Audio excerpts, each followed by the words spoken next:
આપણે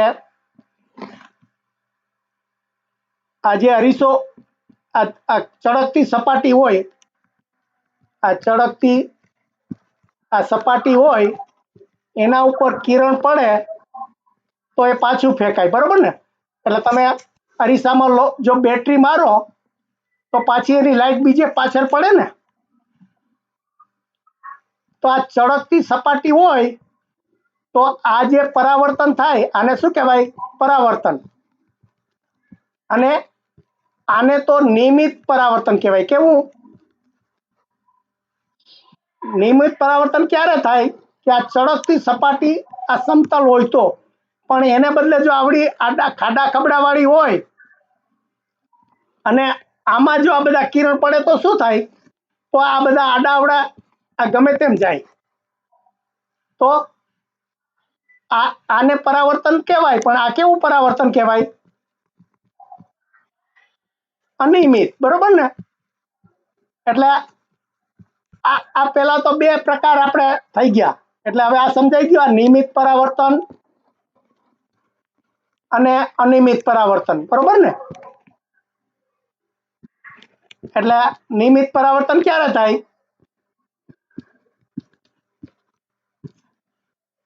આ ચળકતી સપાટી હોય ત્યારે, બરોબર ને? અને આ અનિયમિત ક્યારે હોય? ખરબચડી સપાટી હોય ત્યારે, બરોબર? એટલે આ રીતે એને નિયમિત પરાવર્તનની અહીંયા વ્યાખ્યા આપી કે નિયમિત જ્યારે પ્રકાશનું સમાંતર કિરણ પુંજ. હવે કિરણ પુંજ એટલે શું?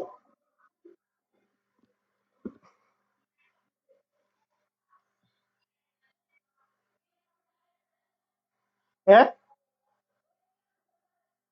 હા, એટલે આ જો કિરણનો જથ્થો, એટલે એક કરતા વધારે કિરણ હોય એને કિરણ પુંજ કહેવાય. એટલે કે જ્યારે પ્રકાશની સમાંતર કિરણ બાજુ ચળકતી સમતલ અને લીસી સપાટી પર આપાત થાય. હવે આપાત થાય એટલે શું?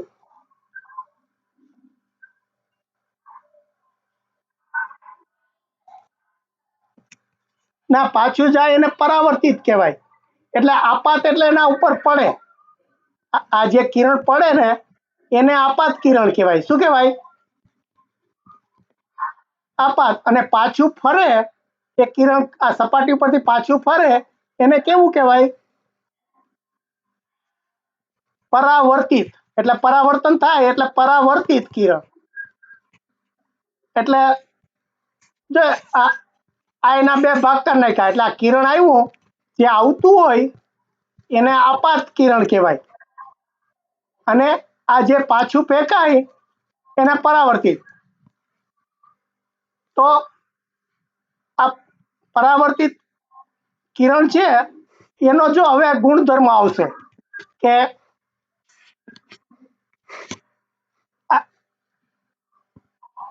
આપણે અનિયમિતની વાત કરી દીધી, બરોબર ને? એટલે ખરબચડી સપાટી હોય ત્યારે અનિયમિત પરાવર્તન થાય. આ બે વસ્તુ સમજાઈ ગઈ? તો આમાં કોઈ શબ્દ એવો છે કે પ્રકાશનું સમાંતર કિરણ પુંજ અનિયમિત કે ખરબચડી સપાટી પર આપાત થાય ત્યારે પરાવર્તિત પ્રકાશનું કિરણ પુંજ સમાંતર રહેતું નથી. એટલે શું?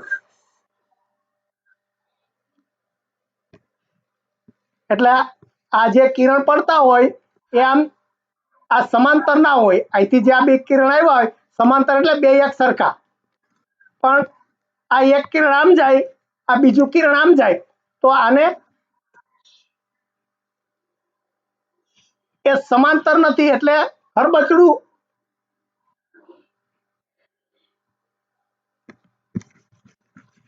એટલે એને અનિયમિત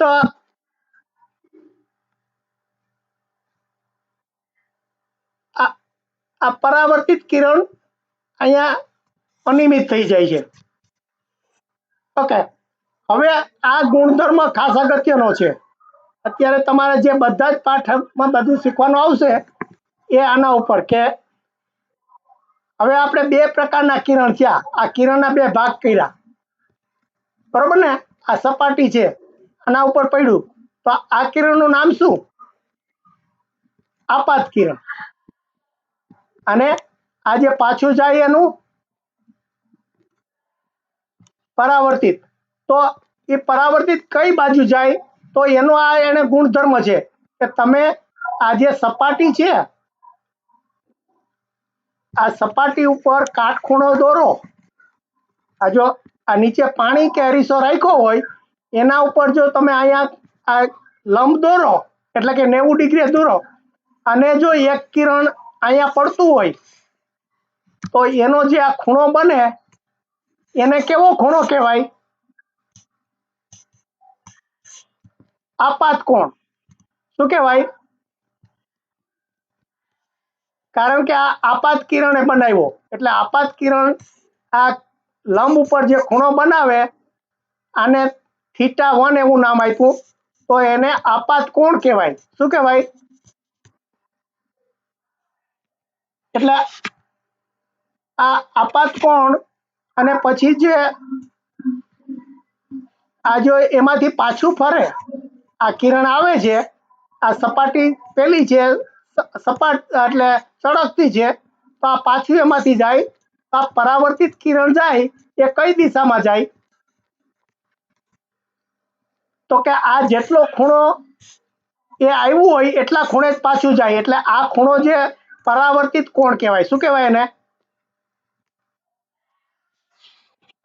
ફરીથી મને લાગે આખું ચિત્ર દોરીએ આપણે. એટલે આ નિયમ બહુ જ અગત્યનો છે.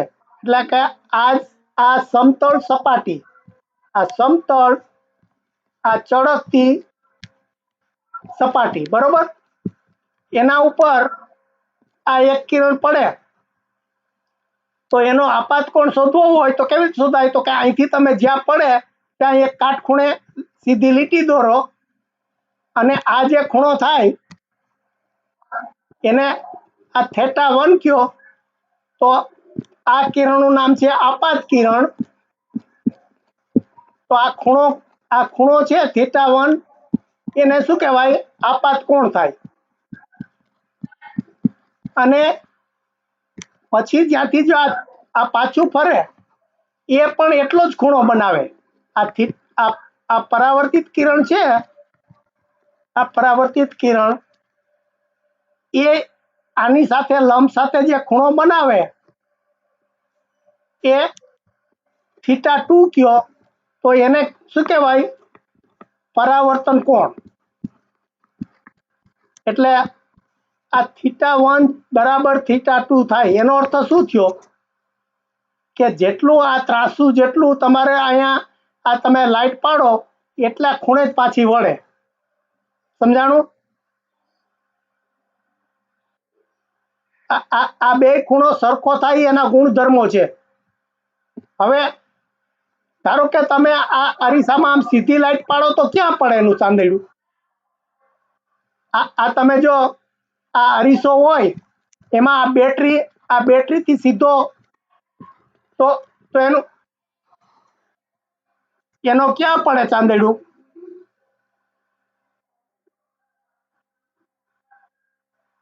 ક્યાંય પડે? આ સમજાય છે હું વાત કરું છું?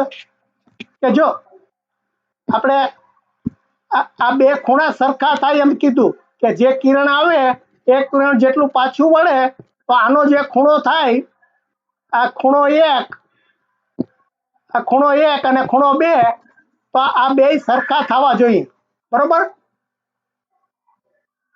એટલે એનો ગુણધર્મ થયો કે આપાત કોણ બરાબર આ પરાવર્તિત કોણ. આટલું સમજાઈ ગયું બધાને?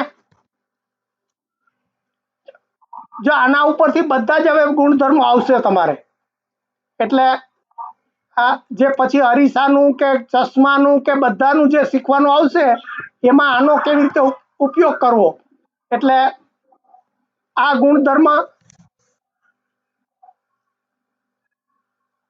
હવે જો આ ખૂણો છે, ધારો કે આ ખૂણો ઘટતો ઘટતો હું આમ ઓછો ઓછો થતો જાઉં, એને અહીંયા સીધો ખૂણો થઈ જાય તો એનો આપાત કોણ કેટલો થયો કહેવાય? આપાત કોણ કેટલો કહેવાય? આને જો હું આમ આ સીધો કિરણ પડતું હોય તો આપાત કોણ કેટલો થાય?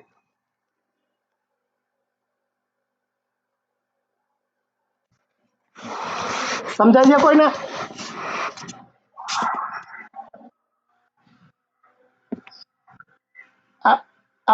આપાત કોણ કેને કીધા? મેં કીધું ને કે આવી રીતે આ જે કિરણ આવતું હોય અને જે આ લંબ સાથે ખૂણો બનાવે આને આપાત કોણ કહેવાય.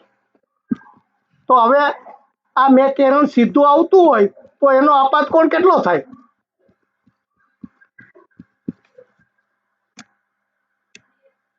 હે ના, 90 ના થાય. આપણે આ ખૂણો કેના વચ્ચે કર્યો હતો? હા, 0 થાય. કારણ કે આ જે કિરણ આવતું હોય અને જે આ લંબ દોર્યો હોય એ વચ્ચેનો ખૂણો એને આપાત કોણ કહેવાય. તો જો આ કિરણ ઉપર સીધું આવતું હોય તો આપાત કોણ 0 થાય, બરોબર ને? તો એનો પરાવર્તિત કોણ કેટલો થાય?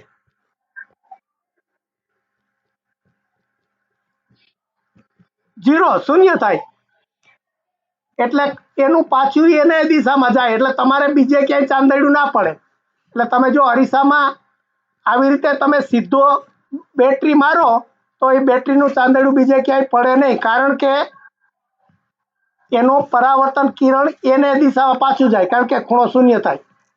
પણ એને બદલે જો તમે આમ ત્રાસો બેટરી મારો તો શું થાય? તો બેટરીનો પ્રકાશ કઈ બાજુ જાય? આ બાજુ જાય. તો આ બંને ખૂણા સરખા થાય. એટલે આને આપાત કોણ કહેવાય અને આને પરાવર્તિત કોણ કહેવાય. એટલે એ ખૂણા હંમેશા બે સરખા થાય. એ ખૂણો માપવાનો કેવી રીતે? તો કે આ જે સપાટી છે એને જે લંબ દોર્યો હોય એની અને કિરણ વચ્ચે જે ખૂણો બને એને આપાત કોણ કે પરાવર્તન કોણ કહેવાય. આ સમજાઈ ગયો આ બધો નિયમ બરાબર? ઓકે. એટલે જો આ ચિત્ર છે એ આખે આખું સમજાઈ જવું જોઈએ. એટલે આ ચિત્ર માં જો આ કીધું કે આપાત કોણ એટલે શું? તો કે આપાત કિરણે આપાત બિંદુએ, હવે આપાત બિંદુની મેં વાત નહોતી કરી, પણ અહીંયા જ્યાં પડે એને આપાત બિંદુ કહેવાય. શું કહેવાય? આપાત બિંદુ.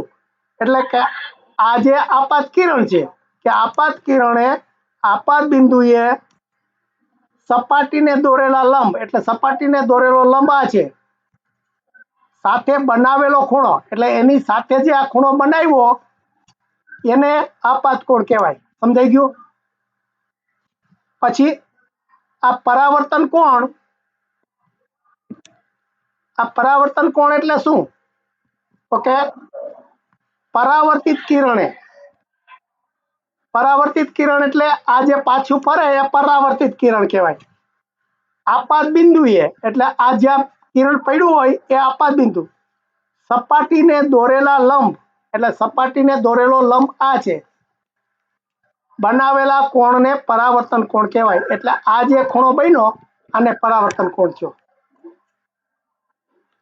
અને આ પછી બે જે આપાત કોણ છે એ અને પરાવર્તિત કોણ બંને સરખા થાય એવો ગુણધર્મ છે.